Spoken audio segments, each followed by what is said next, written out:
Well, an awesome time for the Charlotte Hornets, and it's great to be involved with the Hornets organization right now. They are just on such a hot streak, and because it is Women's History Month and it is wrapping up, we're going to show you someone that is in the full swing of it, really. After a big Hornets win last night, we welcome Ana, right? Correct. Okay, Ogbueze. She's the head coach of the Honey Bees, I should say, and owner of NC Dance District and founder of Project Full Out.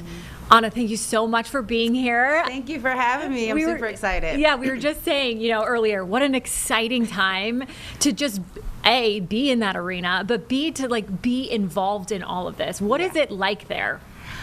It's electric, honestly. I mean, every time I walk into that arena, as I mentioned, I pinch myself that this is actually my job, but it's such an exciting time to be a Hornets fan. I think it's really energized, and from the moment that the first fan walks into this arena to the moment they walk out, as an NBA dancer, our primary job is to maintain that fan experience. And so our honeybees have just done an amazing job at doing that. Our performances have been on fire. Their energy is incredible. The fan interaction is like none other. And so it's just been a really fun time. I'm really, really proud of this incredible group of women. And I'm sure, though, too, with all those fans there, I'm sure it gives the girls just even more, hypeness and wanting to dance and perform, right? Yeah, absolutely. I mean, our performances, we have had to take them up a notch because of the winning streak and all the fun. And so they've really leaned into my crazy ideas and creativity and trying to do more production style performances and storytelling just to keep the fans super engaged, and they've been so receptive to it. So it's been a fun ride. Okay, so how do you continue to empower these women and, keep them excited? Yeah, I just remind them to be their full self, show up every day, never dim your light, just really lean into the gift of dance that God has given to all of them, and just allow that to be their driving force, and remembering why they're doing it, why they're there. And that's something that we talk about as a little pep talk. We do a little circle prayer before we go out there just to get our minds right and prepare for the really, really intense, busy day. But yeah, just remind them to be your full self. Never dim your light. Always remember why you're doing it and why you're here, and stay rooted into that gratitude, and just enjoy the ride, enjoy the moment every single day. Every single day. Okay, you're the first Black coach of the Honeybees in 20 years, also an alumni. How has your team evolved, and what does it mean to you as a coach? Yeah, well, talk about full circle moment. I was actually on the team 20 years ago. Yeah. So it's definitely been a full circle moment. I love that I lead such a diverse team in itself, and it's something that I just hold with such a high regard. It's such an honor. Historically, the Honeybees have always been known for precision and performance and glam, and so the evolution is really just how creatively we can be at displaying that and maintaining that standard, and even more so, it's just amazing to be a part of an organization where diversity is not only celebrated, but is naturally woven into who we are as an organization, as a team, and really as a city. So it's a beautiful thing to be a part of. I'm so deeply grateful. Yeah. And tell me a little bit about your dance studio and how it is juggling, both things, right? Honey, it's a lot.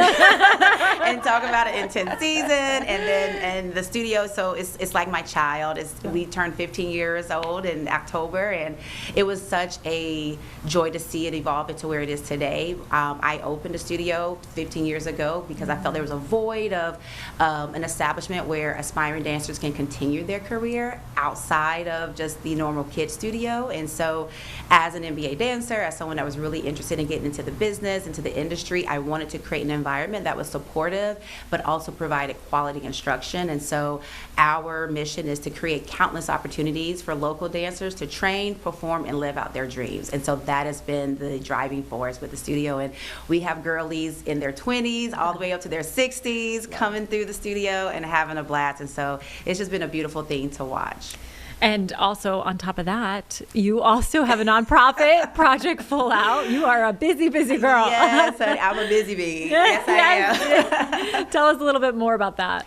So Project Full Out is our performance platform and obviously our nonprofit. So we have the studio at Dance District, but when the girlies want a little bit of an extra moment and they want to feel like Beyonce on the stage, we have this performance platform where over the course of 6 to 8 weeks, we'll have a concentrated training program, and there's no requirements. You don't have to have a super extensive dance background. Just be committed to yourself. And we produce a whole show, and it's big lights, camera, action, big production, and it's just so amazing to watch. So I see them transform from like shy in the studio just with their girlies to like on a stage, and you can't tell them anything. You would think they were like the star of the show, and so it's a beautiful thing. We call them second chance dancers, and it's just a way for them to kind of continue to live out their dreams. And if people want to get involved in that, or how can they find information on that? We are on all platforms all over. So either search for Project Full Out. You can go to projectfullout.com for information on our nonprofit and our performance platform, ncdancedistrict.com for the studio, and of course you can find the honeybees at the Spectrum Arena. Do you have a question? I do actually. Okay, yes, I Carly. answer myself, and like you do so much with dance. I mean, I know it's just demanding on your mind and your body. Like, what fuels you? Yeah. Honestly, dance is such a universal language. For me, even when I was on the stage and as a performer, it was never just about performance, but how it helped me connect with people. And just having that common language and that common, like, okay, this is our moment, we're about to have a good time, have fun. The joy that comes out of being able to put a smile on someone's face or make them feel good and empowered. So I always remind myself about that when my knees are a little achy, when my neck is kind of stiff, you know. It's just like, it's more than just yourself, it's how you connect and really pour into other people. Right. I believe that's what the gift of dance is about, uplifting and pouring into someone else, and you know, spreading that joy and like making their day a little bit brighter. Right. Well, thank you so much. Yes, thank you so much. And if you check out the Hornets and see the honeybees just busting out those moves, know that this lady is the one behind it, okay? Thank you. Ana, thank you so much for being with us. Thank you so much for having me. And we'll be right back.